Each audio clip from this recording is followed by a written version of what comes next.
So I was just told to be there or be square. Do you guys remember when people said that shit back in the day? That was like a 90s thing. I said, no, fuck that. I'm gonna be a rhombus. I want y'all to see this.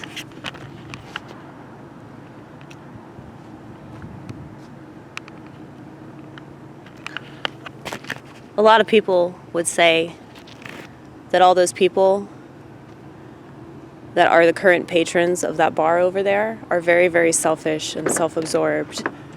But I get it. I get it. I don't even drink, and I don't even socialize, and I don't even do anything that the sheep do, but I get it.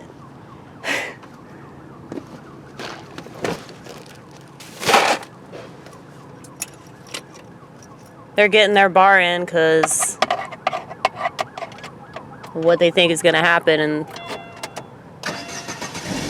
the next coming week or whatever.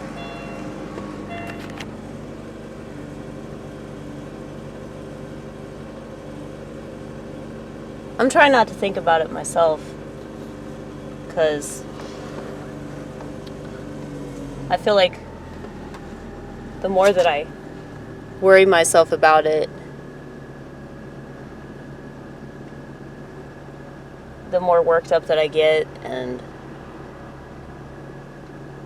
the more concerned I am for like other people, because, you know,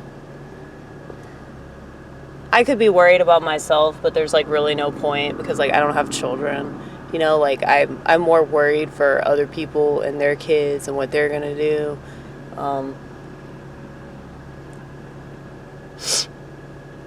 But it's like there's no point in worrying because it's not going to change anything. Sitting around obsessing about something isn't going to make the outcome any different, you know? But for whatever reason, I would call it ego. We seem to think that we can change things if we think about them enough, you know? That's a huge part of like why I don't do social networking, because I feel like the majority of people that do social networking, that's like literally why they do it, because they think that it makes a dent of a difference in their life.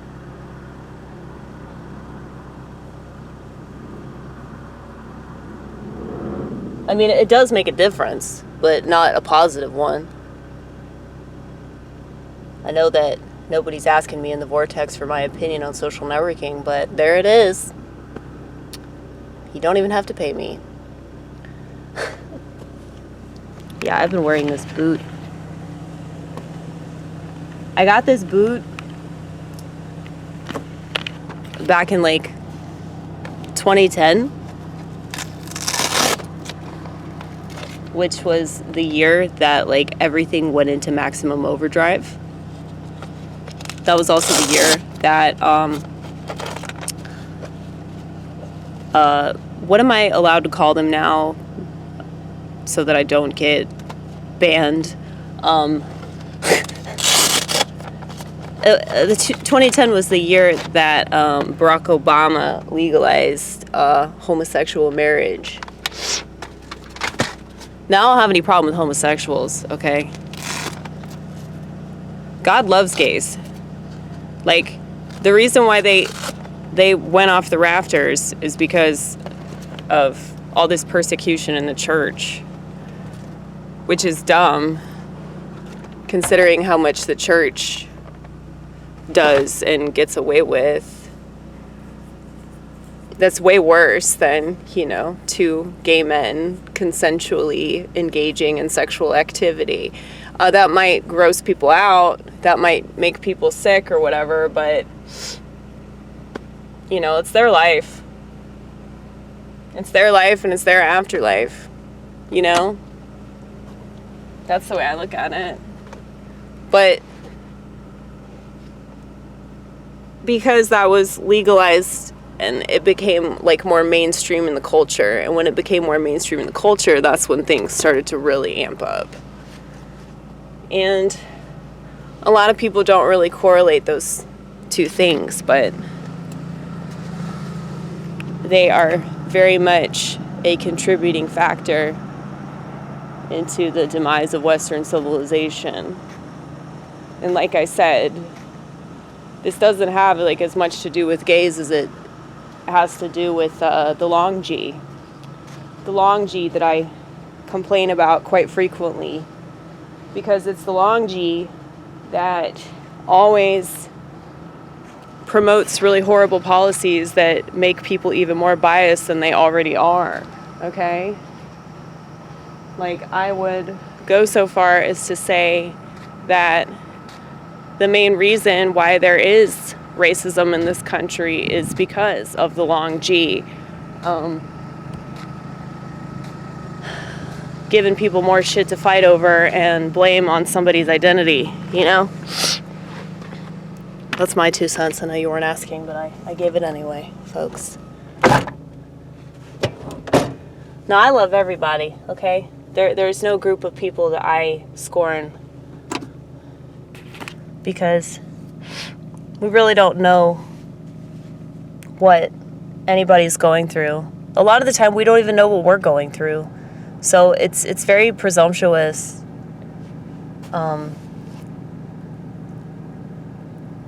to say anything about anybody, honestly. I started crying after I took a shit, and it had nothing to do with that, but it was mainly because I was just thinking about how much pride I have, and I just asked God to destroy it, you know, and I hate that. I hate how my pride gets in the way of me being able to love people. And not that that's something I really want to do anyway, but it's just something that I should do, and it's something that I need to do. For my own personal well-being, but also because it helps the world. When you send positive vibes throughout the world, there will still be evil people. There will still be terrible things that occur, but at least you didn't contribute to any of that, you know? And I don't think that you have to believe in God or the devil to believe in prayer and meditation, you know? And I've always said, you know, if you pray, eventually you will receive answers, and you won't be able to deny God's existence anymore, you know, because of those answers that you receive. But people tend to get very cocky, you know, when they talk about anything. Religion is a hot topic, and religion can mean anything now, considering the fact that so many people are religious about various things that they believe or don't believe, such as their political alignment. So it's like, if you're religious about science, or you're religious about you know, the equality brigade, then it really doesn't matter, you know, that you don't believe in God. If you're fervently this or you're fervently that, then, you know, you're just as crazy as those Bible-thumping lunatics that speak in tongues or whatever. I don't think that they're lunatics. I think that they're really excited. They're excited about God. Maybe you should get excited about God and less excited about government-funded studies, okay? Because I love how people say trust the science. Does anybody know what the hell science is anymore? What's the point in saying that? So what they really mean is trust whatever we tell you to trust right now. So what we're telling you right now could be politically incorrect 5 days from now, but right now you trust this. In 5 days, when we tell you to trust something completely opposite what we're telling you to trust now, you better go along with it, or else you're a bigot, okay? This is society, and so many people have just soaked this shit up because they don't want to get called names, or they don't want to be ostracized. Weak! You're weak! Weak, weak, weak! And everything's a popularity contest, you know? It really is.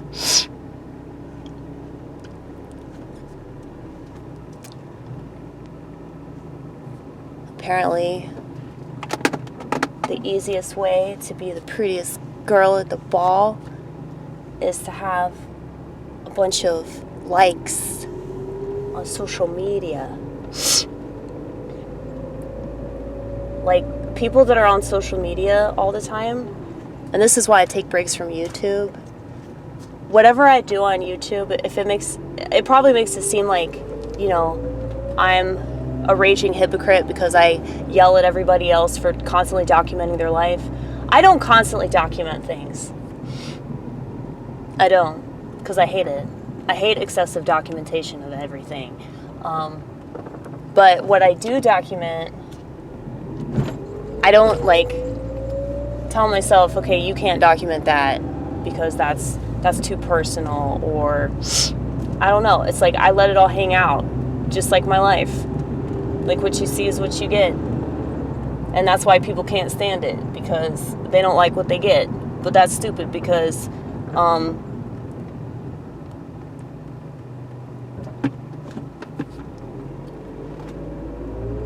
there are so many people who lie straight through their teeth, and they don't practice what they preach. They don't have any principles whatsoever. But they're nice, right? They're nice to look at. They're nice to look at, and they're nice to listen to, because they don't say anything too offensive. They don't say anything that's like too harsh, right? Those are always these grifting, fraudulent, garbage people that don't believe anything that they say, you know, and those are the people that society chooses over people like me. You don't have to agree with me, you don't have to go along with me or whatever, but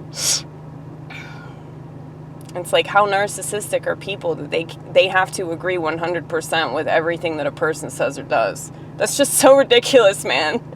So ridiculous.